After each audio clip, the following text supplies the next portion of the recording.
This is the new iPad Pro, and this one is actually the most iPad Pro you can get. This is the 12.9-inch version with 1 terabyte of storage in LTE, with the optional $199 keyboard cover and $129 of Apple Pencil on top. This is $2,200 of iPad Pro. It is big and bad and mean looking. It has an 8-core A12X processor that is just lightning fast. It has this new Apple Pencil that clips on magnetically and charges wirelessly. And it has a USB-C port that can theoretically let it connect to basically anything. It's more expensive than my laptop, with a processor that benchmarks faster than Apple's own Core i7 MacBook Pros. This iPad Pro is a beast. If a muscle car could turn into a tablet, it would turn into this. And I should love this. I should love it. It should keep me up at night. It should make my heart flutter every time I see it. It should be my computer, my #1 go-to computer. But it's not. I'm gonna tell you why. So it's no secret that Apple's lead in tablets is just silly. No other company has a tablet that offers the same power, app selection, ease of use, and battery life as the iPad Pro. Last year, when Dieter reviewed the 10.5-inch iPad Pro, he said it was basically like Apple showing off. And this new iPad Pro is definitely Apple showing off again, especially when it comes to hardware. There are 2 sizes, 11 inches and 12.9. The 11-inch model fits a larger screen and the same size body as the old 10.5-inch model, and the 12.9 shrinks the body down to fit the screen. The 12.9 is basically the same size as a sheet of paper now, although I'm going to tell you it feels a lot bigger than that. Apple likes to say that both models have edge-to-edge displays, but I mean, come on. Nothing about this bezel is edge-to-edge. But it is an extremely nice LCD screen that's 264 points per inch on both sizes, and it has Apple's fancy new rounded corner technology that the company calls Liquid Retina. Now, this is a little confusing because the iPhone XR also has a Liquid Retina LCD, but the iPad display is way better than the XR screen, with a faster 120Hz ProMotion variable refresh rate, better viewing angles, brightness, and wider color support. So I asked Apple, and they told me that Liquid Retina really just means rounded corners. That's it. The new iPad Pro is also the first really new Apple hardware design language in a long time. Instead of rounded corners and soft shapes, it's all hard corners and flat sized with big exposed antenna lines in the back and a huge camera bump. It kind of looks like the MacBook Pro, but it's also kind of brutal looking, almost like a reference design. Most people I showed it to thought it looked kind of cool, especially in this space gray finish, but it's taking a while to grow on me. You'll also notice that there's no home button. Just like the iPhone X, the new iPad Pro has Face ID. It's the same true depth camera system with a 7-megapixel camera, infrared projector, and IR sensor, but it works in any orientation, landscape, upside down, whatever. If your palm is covering the camera while you're holding the iPad, it'll tell you. And if you have it at the bottom, it'll tell you to look down to unlock, which is pretty neat. You can also double tap the spacebar if you have the keyboard cover on to unlock, which is really fast and kind of reminiscent of Windows Hello.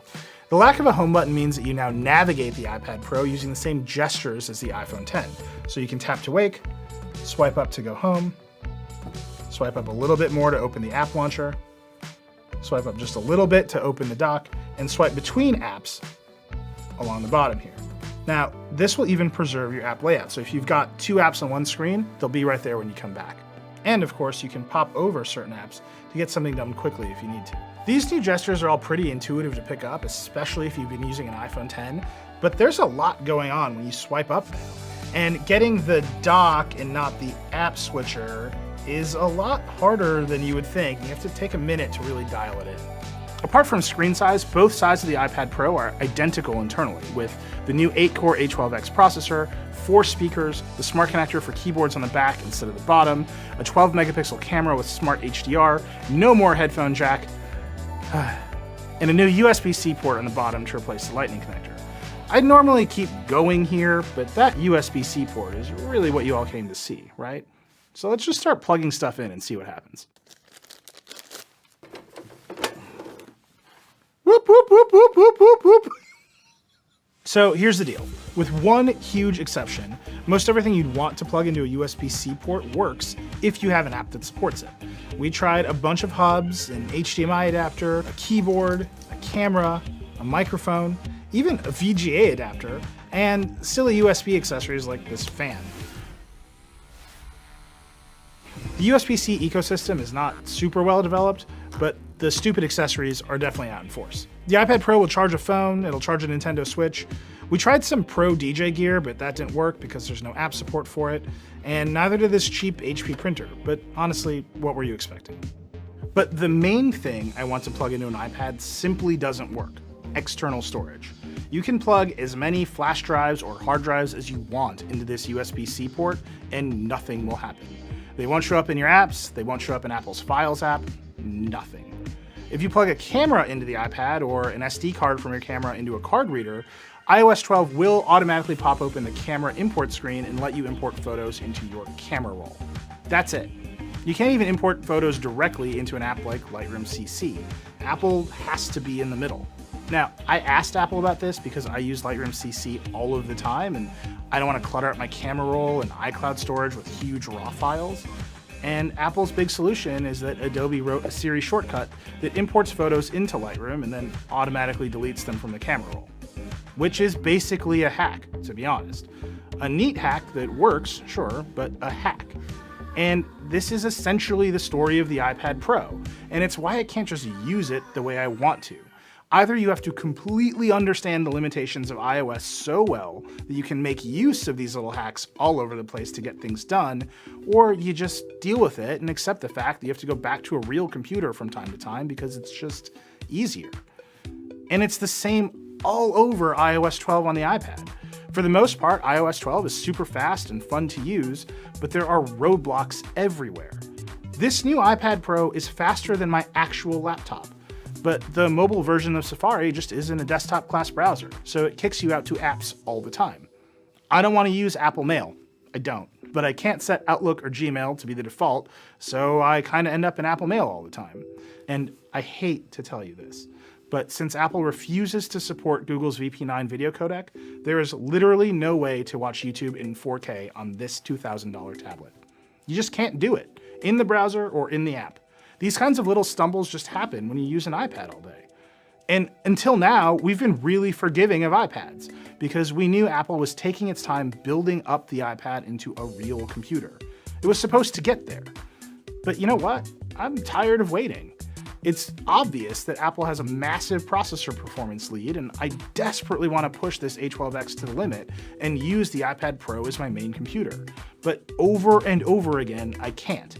And I don't think it's just me being stuck in some old way of thinking or needing to spend more time discovering a new workflow or understanding Siri shortcuts better. This is just basic stuff like plugging in a flash drive or quickly changing the name of a file before emailing it off. I don't want to adapt to my computer. I want my computer to adapt to me. Apple's keyboard cover has the same keys as before. They feel exactly the same, but the whole thing has been redesigned and it's better and worse than the old one. On the plus side, there's no more weird hump in the middle or origami folding. This is just much simpler and cleaner. But if you open it and just want to use it as a tablet, you're gonna have to feel these keys on the back, which is just not very Apple-like. And while the Google Pixel Slate and the Surface Pro offer near infinite adjustments, you really just get the two with the iPad Pro. You got that one, and you got that one. That's about it. I would bet third parties like Logitech offer much nicer keyboards in the future, just like they did with the older iPad Pro, so I would take a minute and see what they do.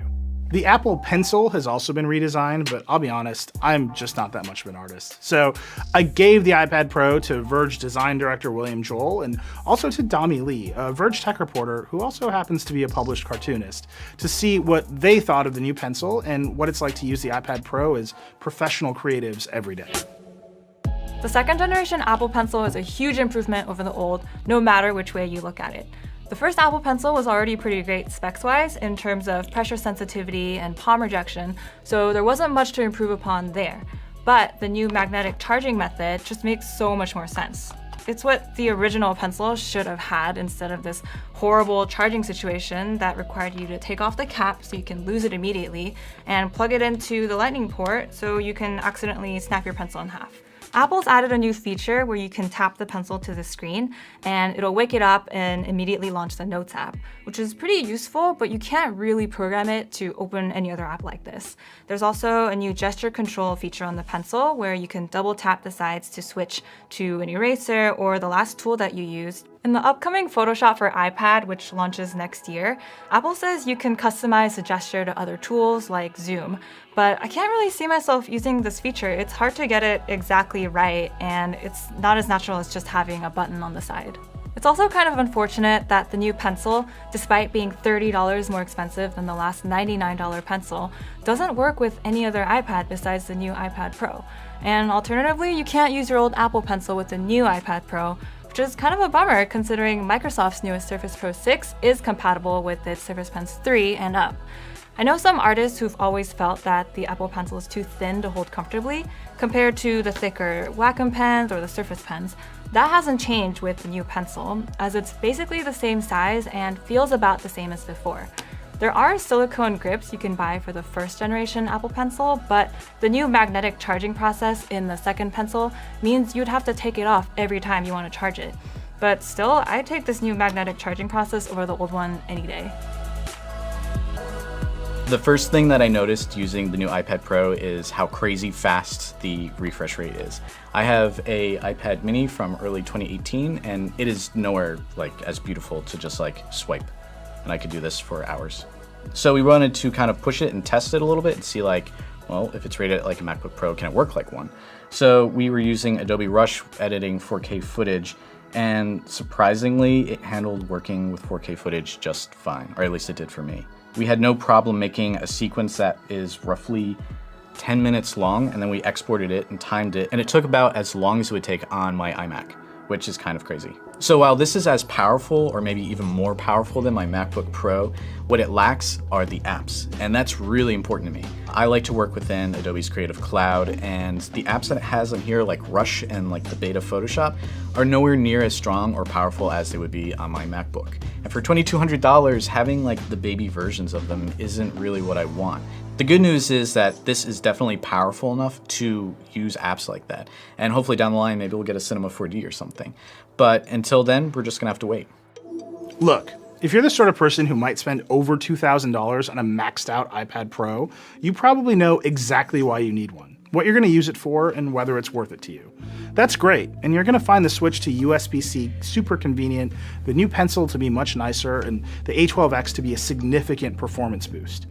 But if you're just thinking about spending $799 on the cheapest 64 gig 11-inch iPad Pro to replace your main computer, you should really ask yourself what you use a computer for and whether you can deal with the limitations of iOS every single day.